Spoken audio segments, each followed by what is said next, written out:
नमस्ते, नमस्कार, सत श्री अकाल। शाद लव लाइफ में आप सबका स्वागत है। आज है संडे। आज आया है एक पार्सल और ये इसमें क्या है हम देखने वाले हैं।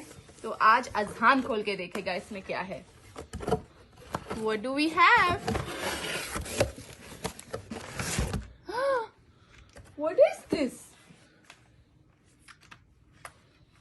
Can you open it? Mama will help you. बाबू और एक मंगवा लिए।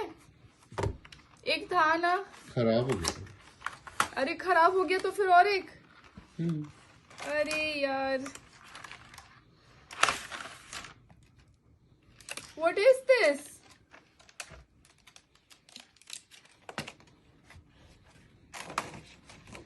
तो ये है राइटिंग ई बोर्ड, जहाँ बच्चे ऐसे जैसे हमारे स्लेट और चौक होते थे वैसे अब ये आता है, जहाँ बच्चे ड्राइंग कर सकते हैं, लिख सकते हैं, सब कुछ। तो ये स्लेट की तरह होता है, चौक और स्लेट की जगह अब ये आ चुका है डिजिटल।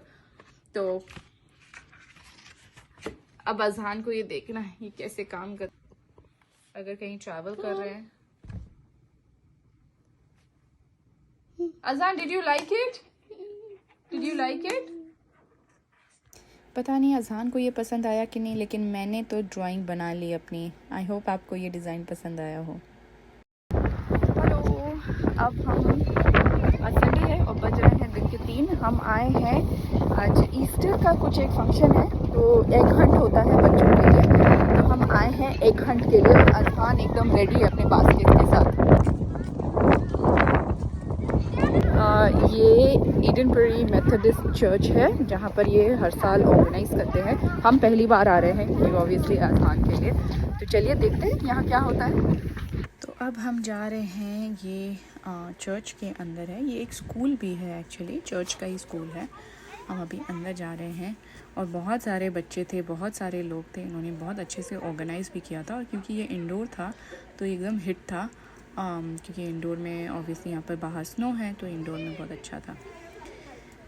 तो हम अंदर गए तो वहाँ पर हम देखे कि वहाँ पर बास्केट्स बने, ईस्टर के बास्केट्स बनाने के लिए बहुत सारी क्राफ्ट आइटम्स अवेलेबल थे और हर टाइप के बास्केट्स थे। जैसे कि यहाँ पर एक था, जैसे आप छोटा सा देख सकते हैं, ग्रीन कलर का हैंडल वाला बास्केट था और एक टेबल में पेपर बास्केट्स था। तो इस वाले में हम ट्राई कर रहे थे ये क्राफ्ट के जो स्टिकर्स हैं उसे लगाने के लिए, बट इतना नहीं हो रहा था क्योंकि ये फोम का बास्केट था, वो चिपक नहीं रहा था इतना। बट जब हमने पेपर वाले के साथ ट्राई किया उसमें अच्छे से चिपक रहा था। तो हमने वापस जाके पेपर वाले का लेके आके उसमें ट्राई किया क्राफ्ट और हमने थोड़े बहुत स्टिकर्स यहाँ पे लगाए। अजहान भी इसमें एंजॉय किया और फिर हम निकल गए। और एक ये फ़ोटो बूथ है, हम वापस आएंगे यहाँ पे। और हम यहाँ अंदर गए तो फिर वही ईस्टर बास्केट्स और बनी था, एक बनी का क्राफ्ट था जहाँ पर आप बनी बना सकते हो। तो अजहान बैठ के बनी बनाया। वहाँ पर पास में बिंगो हो रहा था जो मुझे अच्छा लगता है, मुझे बिंगो बहुत ही पसंद है। तो मैं आ गई बिंगो खेलने के लिए। हमने 3 से 4 राउंड खेले लेकिन कुछ नहीं मिला। फिर अजहान आ गया यहाँ पर खेलने के लिए बीन बैग के साथ। और ये है अजहान का थ्रो, ये ऐसे अजहान बीन बैग जैसे खेलता है। तो अच्छा लग रहा था, क्यूट लग रहा था, बट अच्छा है कि वो एंजॉय कर रहा था। और इसके बाद वहाँ पे और एक चीज़ अच्छी थी कि स्नैक्स रखे हुए थे बच्चों के लिए, जैसे बच्चे लोग खा सके। तो ये देखिए कितने अच्छे अच्छे स्नैक्स के वैरायटीज़ थे।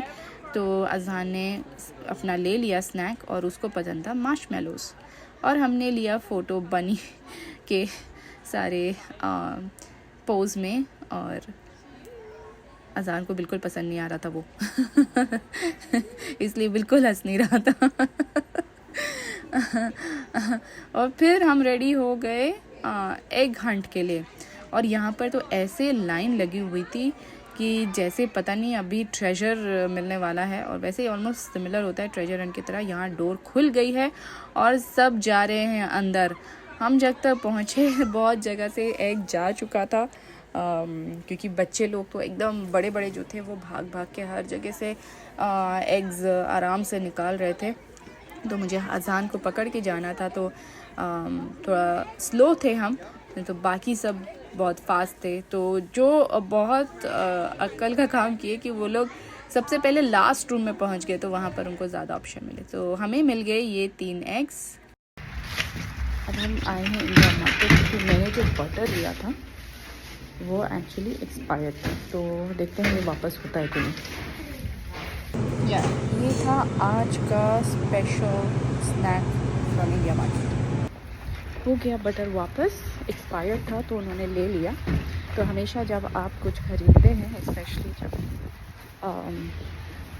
इंडियन स्टोर से लेते हैं, तो हमेशा एक्सपायरी डेट ज़रूर चेक करें, क्योंकि एक्सपायर्ड प्रोडक्ट्स हम कोई नहीं यूज़ कर सकते। आ गए हम घर वापस और मैं बहुत ही थक गई हूँ, तो अभी अजहान को खाना खिला रही हूँ, फिर मैं आपसे बाद में मिलती हूँ। हो गई अफ्तारी और दिन हुआ ख़त्म। तो चलिए बात करते हैं कुरान शरीफ के बारे में। तो आज है 11 रोज़ा और बात करेंगे पारा नंबर 11 के बारे में। 11 पारा में 296 आयतें हैं। अगेन बहुत सारी आयतें हैं और सबको एक्सप्लेन करना डिटेल्स में बहुत मुश्किल है। तो मैं कुछ ऐसे पॉइंट्स डिस्कस करूँगी जो मैंने पहले किया नहीं है और जो हर रिलीजन में मैटर करता है, नॉट ओनली इस्लाम। और ये जो पॉइंट्स होते हैं वो हमें हेल्प करते हैं हमारे इंसानियत के राह में चलने के लिए। तो चलिए ये इम्पोर्टेंट पॉइंट्स क्या हैं वो देखते हैं। जो पॉइंट हम बात करने वाले हैं वो है accountability of your own actions, यानी ही आपने जो किया उसका आप खुद जिम्मेदारी लें। हम बहुत कॉमन चीज़ है, बहुत कॉमन तरीका है कि हम किसी और पे इसका ब्लेम डाल देते हैं और हम बहाना ढूंढते हैं कि हम पे कोई ब्लेम ना डाले। हम सबसे पहले देखते हैं इसमें औरों की गलती क्या है बजाय इसके कि हमारी गलती क्या है। ऐसा क्या हम कर सकते थे जिससे ये चीज़ हम सुधार सकते थे। देखिए, आपको दूसरे पे कंट्रोल नहीं है, आप दूसरों को सुधार नहीं सकते, आप अपने आप को कंट्रोल कर सकते हैं, अपने आप को सुधार सकते हैं। तो आप ऐसे क्या कर सकते थे उस सिचुएशन में कि ये सिचुएशन बेटर हो सकती थी, वो इम्पॉर्टेंट है। भले ही आप उस सिचुएशन में किसी और को ब्लेम दे के निकल सकते हैं, बट जब जजमेंट डे आती है, यानी आपके कर्मों के हिसाब किताब होती है, तब वो ब्लेम तब आपके ऊपर आता ही है। आप वहाँ पर कभी कोई और बहाना नहीं मार सकते और वहाँ पर किसी को ढूंढ नहीं सकते ब्लेम देने के लिए। इम्पॉर्टेंट ये है कि आप तब अपने एक्शंस को सुधारें और अल्लाह से माफ़ी मांग लें, और कुछ दोबारा जब ऐसे कोई सिचुएशंस आए तो आपको पता हो कि नहीं, लास्ट टाइम ये मैंने ब्लेम डाला था, बट मेरी ऐसे अगर मैं ये काम करूं तो शायद इस बार मेरे से ये गलती ना हो। और अगर आप वो करेंगे तो अल्लाह आपके पहले वाली गलती की तो माफ़ी करेगा ही, और इस बार आप सही राह में भी चल चुके होंगे। तो आप अपने कर्मों के खुद ही जिम्मेदार हैं, कोई और नहीं। ने इंसान को बनाया है और वो सबसे इंटेलिजेंट क्रिएशन है अल्लाह का। तो आप में जो दिमाग दिया है अल्लाह ने, उसको आप इस्तेमाल करें और उसमें आप परखें कि सही क्या है, गलत क्या है, ताकि आप इंसानियत के राह में चल सकें। आपको ये सोचना चाहिए ये कुदरत कितना बड़ा है, इसको किसी ने तो बनाया होगा, दिन रात किसी ने बनाया होगा। ये हर चीज़ जो इतने बारीकियों से सोच के हर एक क्रिएशन को क्रिएट किया गया है, वो किसी ने तो सोचा होगा। जी हाँ, ये सब हम बोलते हैं ये सब साइंस है, but science is also given by someone. इस साइंस को भी किसी ने लाइफ दिया है, तो वो लाइफ देने वाला कौन है? जैसे हम मानते हैं एक सुप्रीम पावर है, एंड दैट इज़ अल्लाह। ये साइंस को भी उसी ने ही क्रिएट किया है। तो सोचिए, जब एक एक बारीकों को समझ के उन्होंने क्रिएट किया है, वो कितने पावरफुल हैं। तो आपको अपना अकल लगा के ये समझना चाहिए, मानना चाहिए, और अगर आप मानते हैं तो इंसानियत के राह में चलिए। कुरान शरीफ एक ऐसा सोर्स है जो आपको गाइड करेगा इंसानियत की राह में चलने के लिए। जी हाँ, हमें बहुत सारे सोर्सेज मिलेंगे, बहुत सारे लोग मिलेंगे जो हमें बताते रहेंगे कि क्या करना चाहिए क्या नहीं, जैसे मैं अभी आपको बता रही हूँ कि क्या करना चाहिए क्या नहीं। लेकिन ये सब जो है ऐसा नहीं है कि आपको ब्लाइंडली किसी पे ऐसे सुन के बिलीव कर लेना चाहिए। आपको अगर मेरे पॉइंट्स अच्छे लगते हैं, आप वापस जाइए कुरान शरीफ में, उसके मायने समझिए खुद से और फिर फॉलो कीजिए। आप इसलिए अल्लाह ताला बोलते हैं कि आप खुद और नॉलेजेबल हो, आप खुद को, आपको मैं इतना नॉलेजेबल बनाया हूँ, इंटेलिजेंट बनाया हूँ कि आप खुद कुरान शरीफ को पढ़ के समझ सकते हो और फॉलो कर सकते हो। आपको इसके लिए हर किसी की या बहुत लोगों की बात सुनने की ज़रूरत नहीं है। सबके इंटरप्रिटेशंस थोड़े थोड़े अलग होते हैं, आपकी इंटरप्रिटेशन भी अलग होगी, but Quran Sharif is the main source to give you the knowledge and the guide. So आप कोशिश करें कुरान शरीफ पढ़ के ये नॉलेज लेने के लिए, क्योंकि humanity is the way, is the path that can lead you to success. Word है गुरूर और घमंड। जी हाँ, गुरूर और घमंड जो है वो एक बहुत ही थिन लाइन है। जब हम समझ नहीं पाते हम कब उस ट्रैप में पड़ जाते हैं कि हम गुरूर और घमंड करने लगते हैं। वो कुछ भी एक्शंस जिससे हम कामयाबी हासिल करते हैं, या फिर कोई हमारे जो अपने वो कामयाबी हासिल कर लेते तो हम बोलते हैं I am proud of you. ये एक्चुअली एक गुरूर है और हमें ये चीज़ नहीं बोलनी चाहिए। हम बोल सकते हैं अल्लाह का शुक्र है तुमने अच्छा किया, अल्लाह करे कि तुम और अच्छा करो। ये एक अच्छा तरीका है बोलने का, rather than saying I am proud of you. जहाँ ये वर्ड आ जाती है इसका मतलब आप सुपीरियर होने लगते हैं। अब जिसको ये बोलते भी हैं वो उसको भी एक सुपीरियर फीलिंग दे रहे हैं, और उसका वो सुपीरियर फीलिंग का लेवल बढ़ते जाता है। जब ये सुपीरियर फीलिंग का लेवल बढ़ते जाता है तो वो अपने से सबको, बाकी सबको अपने से नीचा समझते हैं। कभी उनको किसी की अच्छाई भी नहीं नज़र आती है, और उनको वो अपने आप को बहुत पावरफुल समझते हैं, तो वो फिर किसी की बात भी नहीं सुनते हैं और हर किसी को डिसोबे करते हैं।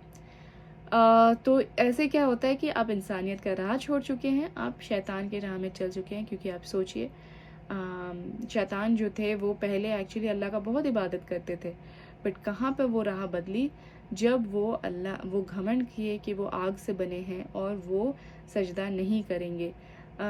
तो वहाँ पर उनका घमंड दिखा था और अल्लाह को वो नापसंद हुआ था कि उन्होंने उनके एक्शंस, उनके ऑर्डर्स को नहीं माना।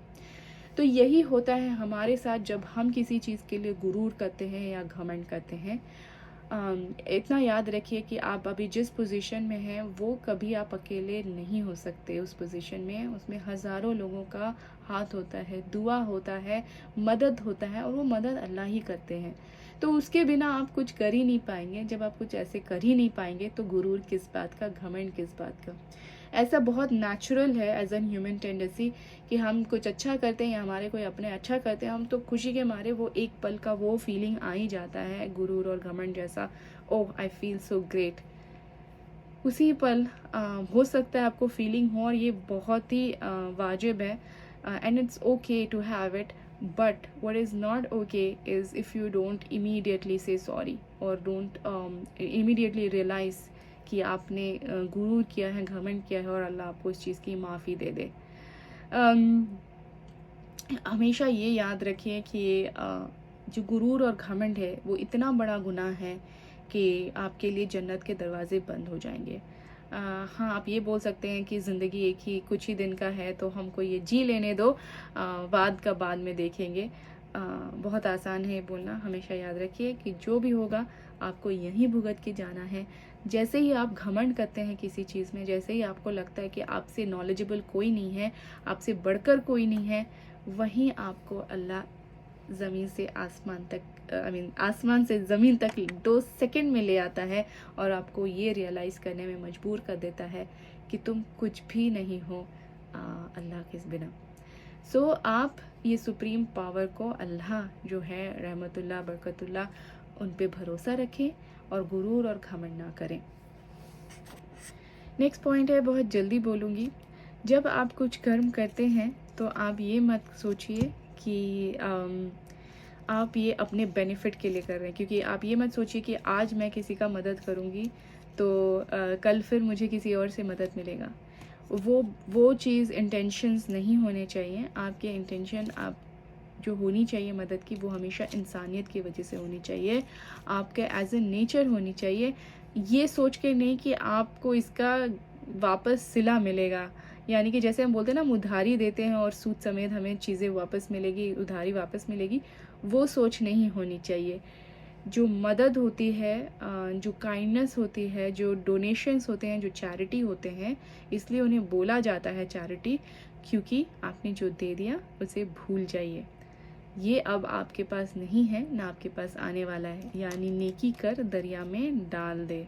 ये मत सोचिए कि इसका फिर अंजाम मुझे क्या मिलने वाला है। यहाँ जब नेकी करते हैं या किसी की इंसानियत के राह में जब हम चलते हैं, हम हिसाब किताब ये इस चीज़ का नहीं करते कि हम किसको कितना मदद किए और हमें कितना मदद मिला है। वो हिसाब किताब अल्लाह पे छोड़ दें। ये हिसाब किताब आपको रखने की ज़रूरत नहीं है। तो जब भी कुछ भी करें तो ये नियत से करें कि आप इंसान हैं और आपको इंसानियत दिखानी है। तो आपके जो भी आप मदद करें वो एज इन करके भूल जाएं। तो ये थे कुछ पॉइंट्स। आई होप आपको ये अच्छे लगे हों। अगर अच्छे लगे तो लाइक करें, शेयर करें, सब्सक्राइब करें शाद लव लाइक को। आज का दिन अल्हम्दुलिल्लाह अच्छा ही था। आई होप आप लोग का भी दिन अच्छा ही गया होगा। तो फिर मैं आपसे कल फिर मिलती हूँ। कल मंडे है, वीकडे है, पता नहीं क्या मैं ज़्यादा कुछ लेके आ पाऊँगी या नहीं, बट कुरान शरीफ के बारे में तो हम ज़रूर बात करेंगे। तो कल फिर मिलते हैं। अल्लाह हाफिज़, नमस्ते, नमस्कार, सत श्री अकाल एंड ciao।